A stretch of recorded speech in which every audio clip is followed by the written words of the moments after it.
মেঘলাকে গ্রেপ্তার করার পরে ফেসিবাদের সাথে এই সরকারের পার্থক্য আছে? আপনি বলেন। এই ফেসিবাদ বাড়তি হলো খালি আয়না ঘরে ঢুকানো।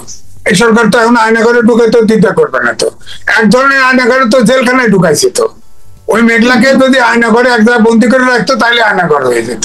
তো তাহলে তো একই হলো। ফেসিবাদ বলেন আর যত সরকার আগে যা করলেন এরশাদের আমলে বলেন, যা ঘটতেছে তাই ঘটতেছে, নূতন তো কিছু ঘটতেছে না। বিএনপি ফাটাবাসের সিপাহি পড়ছে, কারণ এখন আন্দোলন করলে 21 জনের সরকার ফু দিলে উড়ায় যাবে, কিন্তু এটা দিলে তো রাজনৈতিক ভ্যাকুয়াম তৈরি হবে, তখন তো আর একটা তৃতীয় পক্ষ ভ্যাকুয়াম পূরণ করবে। এই রিস্ক বিএনপি নিতে পারছে না, এই জন্য সরকার ওই সুযোগটাই নিচ্ছে। তো কিন্তু আলটিমেটলি এই যাত্রায় ফেল করলে অবশ্যই আপনার শিওর জেনে রাখেন মাঠে বিএনপি নামবে। কারণ বিগ সম্মেলনে চায়নার সাথে আলোচনা বৈঠক করে আসলো, সেখানে মোদির সাথে আলোচনা হয়েছে। আমাদের একটা ধারণা, বাংলাদেশে সরকারের পক্ষ থেকে বলা হলো যে আমাদের সম্পর্ক উন্নয়ন হবে, ভারত এটার উল্টা, ভারতের মিডিয়া উল্টাটা বললো। আবার দেখেন তার সাথে সাথে আপনার ট্রানজিট বন্ধ করে দিল। আপনি চিন্তা করেন এতে কি মেসেজ হলো? আমাদের এখানে বিনিয়োগ সম্মেলন ঘটে, আবার সিলেটে ভাঙচুর করে। তো সুতরাং মেসেজ গুলা কি? এইবারে মঙ্গল শোভাযাত্রায় যা কিছু যে মোটিভ গুলো আনা হয়েছে, আমি সেই বিতর্কে গেলাম না। 36 জুলাইকে টেনে আনা হয়েছে এবং প্রধান উপদেষ্টা যে বাড়ি দিয়েছেন সেখানে জুলাই আগস্ট গণ অভ্যুত্থানের চেতনায় বাংলাদেশ নির্মাণ করা হবে, এই কথাগুলো বলেছে। এখানে শুধু রাজনীতি কেন, আর রাজনীতি যদি আসেও 71কে বাদ দিয়ে সব জায়গায় আবার সেই 36 জুলাই, আবার সেই আগস্ট আন্দোলন, এটিও কি একটি উদাহরণ সৃষ্টি হলো আমাদের মাঝে যে 71কে বাইপাস করে সব জায়গাতেই 24কে রিপ্লেস করার একটা অপচেষ্টা? ইউনূস সরকার এবং ইউনূস সাহেবের ভিতরে ওই 24-এর বাইরে মাথায় কিছু নাই, এবং ছাত্রদের মধ্যে ওইটাই আছে।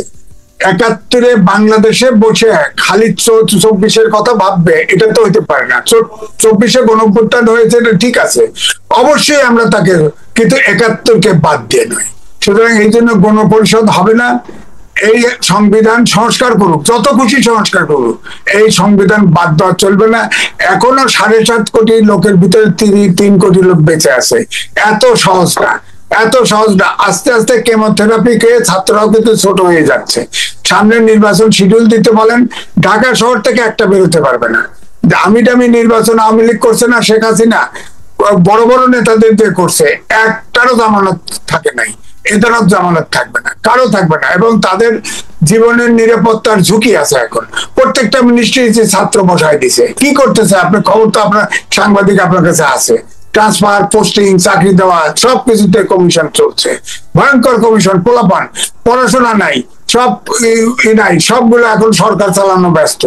এই যে 7-8 ব্যাচের ভ্যাকুয়াম তৈরি করে ফেললো, জাতিটাকে তো নষ্ট করে। সবাইকে ইউনূস সাহেব বলতেছে যে আপনারা হন, কি ব্যবসা করেন, ব্যবসা করেন, সব ব্যবসায়ী বানায়। ব্যবসাটা করবে করতে, ব্যবসা তো উনি নিজে নিয়ে ফেলছে।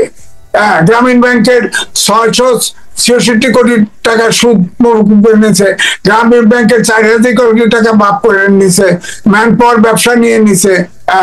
এরকম ভাবে অন্তত 8-10টা। তিনি তার, আপনি বলেন নৈতিকভাবে তিনি 6 মাসের জেল হয়েছিল, আপিলের শর্তে তিনি মুক্ত হয়েছিল। সবগুলো মামলা তার, আপনার সবগুলো মামলা খারিজ করে নিছে। তো তিনি তো এই গণঅভ্যুত্থানের এককভাবে সবচেয়ে বড় সুবিধাবাদী। সুতরাং এইটা জাতির ঘাড়ে সব চাপায় দেওয়া, ওনার একা পুরো বাংলাদেশকে ব্যবসার কেন্দ্র করে ফেলতেছে। সুতরাং এর থেকে মুক্তি পাওয়া দরকার। এর চাইতে নির্বাচিত সরকার যেই আছে, আমি বলবো যে সেটাও এর চাইতে বেটার হবে। সারা দেশটাকে ব্যবসার কেন্দ্র কেউ বানাবে না। আর লুটতারাজ কিছু করতে পারে মানি, কিন্তু তারপরেও আমরা প্রতিবাদ করতে পারবো। কিন্তু এখন এই সরকার, আমার মনে হয় এই জাতির স্বার্থে, দেশের স্বার্থে এই সরকারকে আর সুযোগ দেওয়া উচিত না। আমরা কোথায় যাচ্ছি? আবারও একটা আনরেস্ট, ভয়ঙ্কর একটা আনরেস্ট, অস্থিতিশীলতা, আরেকটা ব্লাডশেডের দিকে কি আমরা যাচ্ছি? আমার কাছে তো তা মনে হচ্ছে। কারণ পাশের পার্শ্ববর্তী দেশ ভারত আছে, এবং সেখানে 1000 আওয়ামী লীগের নেতা ওখানে আছে। বিবিসিতে রিপোর্ট হয়েছে যে তারা ওখান থেকে এখানে সংগঠন চালাচ্ছে। এই সংগঠন কিন্তু খালি সরাসরি নেতৃত্বের আপনার এখানে দেখতে পাচ্ছেন না, কিন্তু তারা কিন্তু কাজ করছে এখানে। তো সুতরাং অস্থিতিশীল ভারত তো আছে, সুতরাং এই দেশটাকেও এইরকম একটা সমস্যার মধ্যেই তো ফেলতে চায়। কারণ ব্রিক্স সম্মেলনে চায়নার সাথে আলোচনা বৈঠক করে আসলো, সেখানে মোদির সাথে আলোচনা হয়েছে। আমাদের একটা ধারণা, বাংলাদেশে সরকারের পক্ষ থেকে বলা হলো যে আমাদের সম্পর্ক উন্নয়ন হবে, ভারত এটার উল্টা, ভারতের মিডিয়া উল্টাটা বললো। আবার দেখেন তার সাথে সাথে আপনার ট্রানজিট বন্ধ করে দিল। আপনি চিন্তা করেন এতে কি মেসেজ হলো? আমাদের এখানে বিনিয়োগ সম্মেলন ঘটে, আবার সিলেটে ভাঙচুর করে। তো সুতরাং মেসেজ গুলা কি? মেসেজ গুলোই হচ্ছে প্রত্যেকটা জায়গায়। আবার দেখেন এই যে মঙ্গল আনন্দ শোভাযাত্রা হবে, আপনার ফেসিবাদী মুখ পোড়াই দিল। তো সমস্যা তো অন্ত নাই, এটা তো সমস্যার সমাধানে কোনো মতো ওই পিসপিল বেসিসে সমাধান করা হচ্ছে, শোভাযাত্রা হলো। সুতরাং দেশটা যতক্ষণ ভাবে স্থায়ীভাবে রাজনৈতিক সমস্যার সমাধান না হবে ততক্ষণ পর্যন্ত বিনিয়োগ আসবে না, ব্যবসা চলবে না, দেশের মানি ফ্লো থাকবে না। এখন ধরুন আবার বিদ্যুতের দামও বাড়াই দিছে, এখন দেখবেন সামনে বিদ্যুতের দাম বাড়াই দিল, সব মার্কেট প্রাইস বেড়ে যাবে। সয়াবিনের তেল দাম বাড়া, চালের দাম বাড়া, আবার সামনের 26 সালে উন্নয়নশীল দেশে যাব, সেখানে দেখবেন আরেক ধাপ বাড়বে। তা আমরা তো দেশে ক্রাইসিসে, আমরা তো ফেল স্টেটের দিকে যাচ্ছি। আমরা তো নিয়ন্ত্রণ, খালি আন্তর্জাতিক খ্যাতি সম্পন্ন লোক সরকারে আছে বলে সব সমাধান হয়ে যাবে, তা তো হচ্ছে না। কারণ অন্তর্বর্তীকালীন সরকারকে, যেহেতু উনি বিশ্বখ্যাত লোক, ওনাকে মৌখিকভাবে সব সমর্থন দিতে চায়, বাস্তবে তো কোনো সমর্থন পাচ্ছি না। আমাদের যে সাহায্য দরকার সেটা তো আমরা পাচ্ছি না।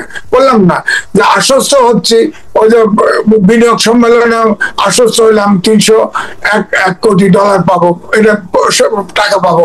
এটা 3,100 কোটি টাকা বিনিয়োগের জন্য কি টাকা যথেষ্ট? আপনি বলেন, একটা ব্যবসা করতে তো এসে বেশি টাকা লাগে। বলেন একটা টেলিভিশন করতে তো 200 কোটি টাকা লাগে। বলেন আপনি একটা টেলিভিশন নতুন করতে গেলে মিনিমাম 200 কোটি টাকা হিসাবটা দেওয়া হচ্ছে। অন্যবার যেমন ডলারে বিলিয়ন মিলিয়ন ডলারের হিসাবে দেওয়া হয়, এই জন্য একটু টাকার অঙ্কে নিয়ে এসে একটু বাড়িয়ে দেখা হচ্ছে 3,100 কোটি টাকা।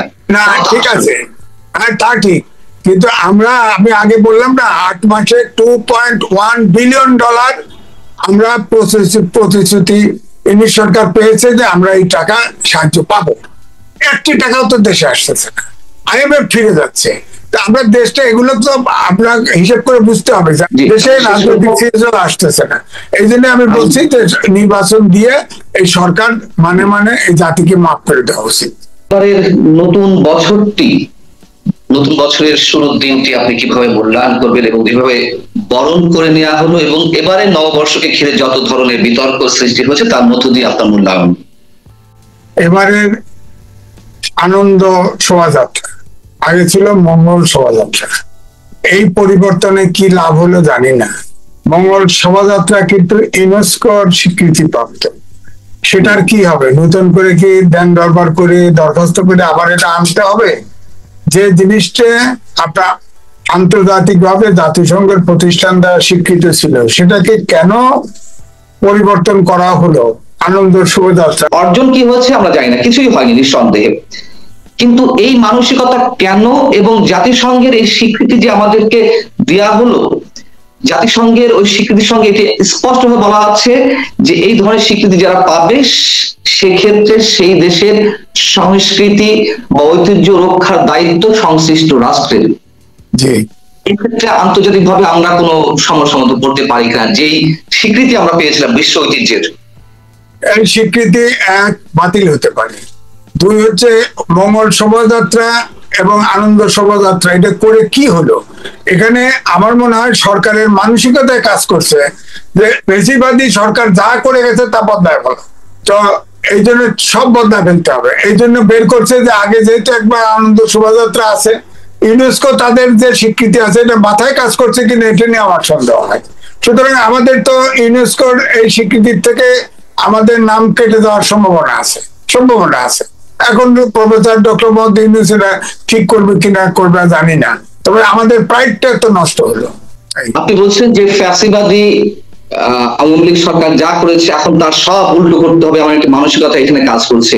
আওয়ামী লীগ যদি ফ্যাসিবাদ হয়ে থাকে, আওয়ামী লীগের মধ্যে ওই ধরনের কাজ করতো যে তারা এককভাবে রাজনীতি করবে, অন্য কারোর কথা শুনবে না, বা বিএনপি যা বলতো সবসময় তারা উল্টোটা করতো, তাহলে পার্থক্যটা কি তার সঙ্গে এখন সরকারের মধ্যে? আচ্ছা, সরকার পরিচালনায় কোথাও কি কোনো ব্যতিক্রম আছে? এই সরকার আগের সরকারের সব ট্রু কপি। আপনি বললেন মেঘলাকে গ্রেপ্তার করার পরে ফেসিবাদের সাথে এই সরকারের পার্থক্য আছে? আপনি বলেন। এই ফেসিবাদ এখন বাড়তি হলো খালি আয়না ঘরে ঢুকানো। এই সরকার তো এখন আয়না ঘরে ঢুকাইতে দ্বিধা করবে না। তো এক ধরনের আয়না ঘরে তো জেলখানায় ঢুকাইছে। তো ওই মেঘলাকে যদি আয়না ঘরে এক জায়গায় বন্দি করে রাখতো তাহলে আয়না ঘর হয়ে যেত। তো তাহলে তো একই হলো। ফেসিবাদ বলেন আর যত সরকার আগে যা করলেন এরশাদের আমলে বলেন, যা ঘটতেছে তাই ঘটতেছে, নূতন তো কিছু ঘটতেছে না। এই জন্যই বলছি যে আমাদের কিন্তু চরিত্র পাল্টায় নাই। তো আমাদের দেশ পরিচালনার পদ্ধতিও পাল্টায় নেই। অথচ সরকারে 21 জন লোক সরকার ধরে বসে আছে, কোনো কিছু ঠিক নাই। অর্থনীতির চাক্কা ঘুরছে না, কোনো বিনিয়োগ নাই। এই যে বিনিয়োগ সম্মেলন হলো, এখানে 3100 কোটি টাকার অনুদানের আশ্বাস পেল। এটা আসবে, আশ্বাস পেল, এটা আসবে না, আসবে না। অন্তর্বর্তীকালীন সরকারকে কেউ কোনো টাকা সেই দেশে ইনভেস্ট করতে পারে না। যেমন ধরেন 8 মাস আপনার এই সরকার ক্ষমতায় আছে, $2.1 বিলিয়ন আপনার প্রতিশ্রুতি পেয়েছে, তারা সাহায্য করবে, একটি টাকাও পায়নি, একটি টাকাও পায়নি। আবার IMF এর ফেসিবাদী সরকার এগ্রিমেন্ট করে গেছে, তার 3rd কিস্তি আটকে গেছে। IMF এর প্রতিনিধি এসে গেল না, আরো নানান শর্ত দিয়ে গেছে, তাতে মনে হয় সেটাও সেই কিস্তি ফিরবে কিনা জানি না। IMF এর কিস্তি আটকে তখনই যখন মনে করে ওই দেশ তার লোন শোধ করতে পারবে না। অর্থাৎ আমরা এই অবস্থায় আছি। হ্যাঁ, তো এই জন্য আমি বলছি। তারপরে ধরেন ওয়ার্ল্ড ব্যাংক কিন্তু অলরেডি প্রতিবেদন দিছে, এবারে আমাদের জিডিপি গ্রোথ হবে 4.3%। আবার 26 সালে আমরা উন্নয়নশীল দেশে যাব, সেখানে কিন্তু আপনার ট্যাক্স, সুদ টুদ সবকিছু, এক্সপোর্ট ইম্পোর্টের সব কষ্ট বেড়ে যাবে। হ্যাঁ, তো আমরা দেশটা কোথায় নিয়ে যাচ্ছি আমি জানি না। তারপরেও ধরেন এই নির্বাচন নিয়ে আপনার টালমাটাল, কবে নির্বাচন, কোথায়, এটা ধোঁয়াশা কাটতেছে না। চিফ অ্যাডভাইজার আপনার 2 জনকে নিয়ে বসলো যে দ্রুত সংস্কার করে নির্বাচন ডিসেম্বর অথবা জুনের মধ্যে দেওয়া। আপনার দেখেন প্রেস উইং থেকে 3 জন শিক্ষিত সাংবাদিক আছে, তারা 3 বার কারেকশন দিছে এই 1 লাইন দিতে, 3 বার কারেকশন। তার মানে কি সরকারের ভিতরে সরকার আছে? অর্থাৎ ডক্টর প্রফেসর ইউনূস সাহেব ইলেকশন দিতে চাইলেও ভিতর থেকে বোধহয় নির্বাচন দিতে চায় না। একবার লেখছে যে ডিসেম্বরের ভিতর নির্বাচন, আবার বলছে না ভুল হয়েছে, জুনের ভিতরে ইলেকশন। আরে জুনে তো ঝড় বৃষ্টি কাদা, ওখানে জুনে নির্বাচন হবে কি করে? বলতে হবে আপনার প্রশাসন বিভাগের প্রশাসন সংস্কার কমিশনের প্রধান, তিনি বলেছিলেন যে ডিসেম্বরে হয়তো নির্বাচন করা সম্ভব হবে না, তবে অবশ্যই আপনার ডিসেম্বরের পরে 2-3 মাসের ভিতরে একটা নির্বাচনের ডেট দিয়ে দেওয়া উচিত, নির্বাচন দিয়ে দেওয়া উচিত। উনি খুব খোলা মনে বলছে, এটা তো বিশ্বাস করছি আমি। কিন্তু ডক্টর মোহাম্মদ ইউনূস যখন কথা বলে তখন তো বিশ্বাস হয় না। আবার আপনি দেখেন উপদেষ্টা, 2 উপদেষ্টা বলেও ফেলছে, একজন ছাত্র নেতাও বলে ফেলছে যে তাদের আকাঙ্ক্ষা হচ্ছে 5 বছর সরকার থাকুক, আবার নির্বাচিত প্রধানমন্ত্রী থাকুক ডক্টর মোহাম্মদ ইউনূস। তো তাহলে পার্টি করতে বলেন, নির্বাচন করতে বলেন, জিততে বলেন। আপনারা যারা বলতেছে তারা নির্বাচনে গেলে তো সবগুলো জামানত বাজেয়াপ্ত হবে, নির্বাচন দিয়ে দেখুক না, আবার 5 বছর থাকার ইচ্ছা। তো এই জন্য বলছে তারা এত জটিলতা তৈরি না করে, দেশটা চলছে না, নির্বাচন দিয়ে তারা, আমার মনে হয় নির্বাচিত সরকারের হাতে ক্ষমতা হ্যান্ডওভার করা উচিত। এই কথা তো আপনারা গত 8 মাস ধরে বলছেন যে দ্রুত নির্বাচন দেওয়া উচিত, কিন্তু টনক কি নড়ছে সরকারের কোনো ধরনের? না, নড়ছে না। তারা একই বক্তব্য দিয়ে যাচ্ছে, একই রকম বক্তব্য দিয়ে যাচ্ছে। অর্থাৎ যতক্ষণ পারি থেকে যাই, অর্থাৎ চেয়ারের লোক বোধহয় অনেকেই সামলাতে পারছে না, চেয়ারে বসে গেছে। তাদের যে পরিকল্পনা, তাদের যে ডিজাইন, ক্ষমতা দীর্ঘস্থায়ী করতে বা 5 বছর ক্ষমতায় থাকা, এটি কি তারা বাস্তবায়ন করতে পারবে? আপনার কি মনে হয়, আপনার অভিজ্ঞতা থেকে? প্রশ্নই আসে না। বিএনপির সাথে ডেট আছে, আলোচনা করবে, রোড ম্যাপ না দিলে আন্দোলনে যাবে। আবার জামাত দেখেন বলে যে সব দোষ বিএনপির ঘাড়ে চাপাইছে, বিএনপির খালি নির্বাচন চায়। জামাত ইতিমধ্যে 300-র ভিতরে 350 সিটে নমিনেশন দিয়ে ফেলছে, ছাত্ররা অনেক জায়গায় এই জায়গা ও জায়গায় লাইন দিচ্ছে, তারা গা বাঁচানোর জন্য তারাও ইলেকশন করে, তারা আলাদাভাবে ইলেকশন করবে না, আপনি দেখে রাখবেন, কারণ তারা আলাদা ইলেকশন করলে বিএনপি নিয়েও মানুষের অনেক ধরনের প্রশ্ন রয়েছে যে তারা ঠিক চাপ প্রয়োগ করতে পারছে না, তারা হয়তো লক্ষ্যভ্রষ্ট হয়ে গেছে, তারা তাদের রাজনৈতিক উদ্দেশ্যটি বা রাজনৈতিক লক্ষ্যটি তারা ঠিক মতো বাস্তবায়ন করতে পারছে না। না, বিএনপি, এটা ঠিক যে বিএনপি তো এখন ধরে অন্তর্বর্তীকালীন সরকার, বিএনপি এই মুহূর্তে বড় দল, তারা নির্বাচন করলে তারা সংখ্যাগরিষ্ঠ পাবে, তারা সরকার ফর্ম করবে, এই জন্য তারা তো নির্বাচন চাচ্ছে, সংস্কারও চাচ্ছে, কিন্তু নির্বাচন সংক্রান্ত নিরপেক্ষ নির্বাচন করতে যে সংস্কার, সেই সংস্কার করে নির্বাচনে যাওয়ার কথা বলছে, কিন্তু সরকার কিন্তু নানাভাবে জটিলতা তৈরি করে এবং ছাত্রদের বলছে যে বিএনপি আসলে সেই চাপটি প্রয়োগ করতে পারছে না গণতান্ত্রিক উপায়ে, অথবা তাদের প্রতি কোন ধরনের ল্যাকেজ রয়েছে। আমি বলবো যে বিএনপি ফাটাবাসের সিপাহি পড়ছে, কারণ এখন আন্দোলন করলে 21 জনের সরকার ফু দিলে উড়ায় যাবে, কিন্তু এটা দিলে তো রাজনৈতিক ভ্যাকুয়াম তৈরি হবে, তখন তো আর একটা তৃতীয় পক্ষ ভ্যাকুয়াম পূরণ করবে, এই রিস্ক বিএনপি নিতে পারছে না, এই জন্য সরকার ওই সুযোগটাই নিচ্ছে। তো কিন্তু আলটিমেটলি এই যাত্রায় ফেল করলে অবশ্যই আপনার শিওর জেনে রাখেন মাঠে বিএনপি নামবে, তখন দেশে অস্থিরতা তৈরি হবে, দেশ আরো সমস্যাগ্রস্ত হবে বলে আমার ধারণা।